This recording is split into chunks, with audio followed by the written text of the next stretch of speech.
President Biden is slamming Republicans, calling them reckless for refusing to cooperate with Democrats on the nation's debt limit. This comes as the U.S. inches closer to a potential fiscal crisis ahead of an October 18th deadline to raise the federal borrowing amount. But Minority Leader Mitch McConnell fired back, saying Democrats will need to use a reconciliation process to secure a suspension. Meanwhile, the president is also struggling to bring his own party together to pass key parts of his infrastructure agenda. So Ed O'Keefe is outside the White House with more for us. Ed, we want to lay the land what we can expect today. What will need to happen for the White House and the Republicans to reach a deal on the debt ceiling? I don't know if there is anything. What sort of consequences could Americans see, though, if the ceiling is not raised? Yeah, look, we have until October 18th to sort this out. Democrats say it should be done by this weekend. They're partly saying that because the Senate's supposed to be on recess next week, and they don't want to have to be here necessarily. There's going to be an up or down vote scheduled for tomorrow in the Senate. Democrats are hoping that Republicans will stand aside and not use any of their procedural tactics to hold it up.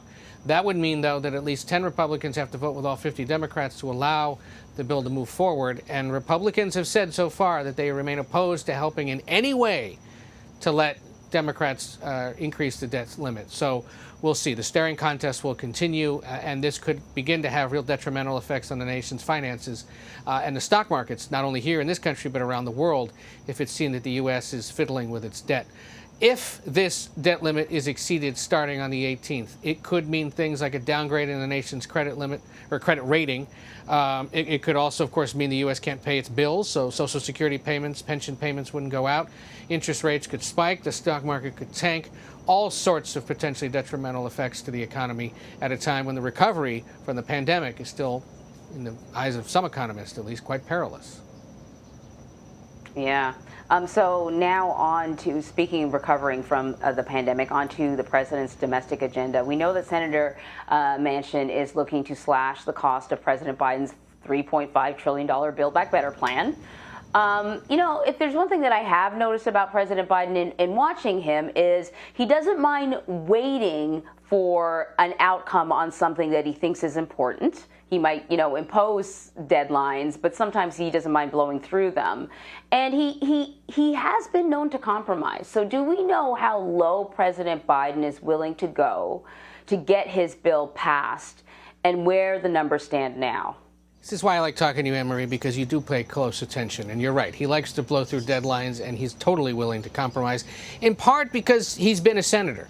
And he understands the concept of self-interest. And in the case of Manchin and Senator Kyrsten Sinema of Arizona, they're the ones sort of standing, saying, slow down, stop, let's get this at a lower price.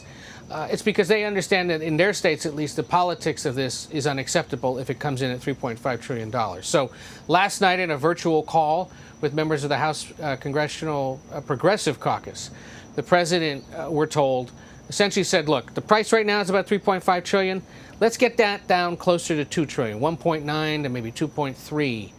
And that, the president believes, according to people who were on the call or familiar with it, is where he thinks ultimately there could be a compromise. How do you get there? How do you cut $1 trillion out of this plan, a little more than $1 trillion? One concept is, instead of paying for these things over 10 years, pay for them over 5 years. Put all the priorities you want to do, just pay for them in a lower, in a smaller time frame. We'll see if they agree to do that, or if something in this plan that stretches from fighting climate change to lowering prescription drug prices to setting up more affordable housing in this country gets dropped in favor of the other more urgent priorities that they deem are necessary. All of this is still up for debate. Right now they're working on the idea that this can be done by Halloween. We'll see if that happens, and that's part of the reason why the Senate wants to get the debt limit thing out of the way, is so that they can spend the rest of the month debating this bigger Build Back Better plan. And so, sort of because the Build Back Better plan, partially, is kind of still up in the air, the basic infrastructure plan, that's just $1 trillion, which is kind of tied to that, kind of continues to bounce along in terms of, you know, when we'll see a vote. Is there a possibility that this bipartisan bill will not make it across the finish line? There always is until it's passed. You talk to Democrats on Capitol Hill, and they say, no, we're going to get this thing passed. But it's in essence, and some Republicans would already charge, it's being held hostage by Democrats as the leverage for this conversation about how exactly to pay for this bigger, more ambitious social policy or human infrastructure plan. And it's fascinating to think that it was easy, and it should be easy, to get a bunch of federal funding for reconstructing airports and bridges and roads in this country, because everybody understands and agrees that needs to be done. What was so incredible and ambitious about this is that it hasn't been done in any big way for about 20 years, so it was great that it finally got done in the Senate with overwhelming bipartisan support. And that's expected in the House, but only after Democrats can figure out how to get that other thing written, paid for, and passed. Lots of work ahead. Ed, thank you so much. Great having you.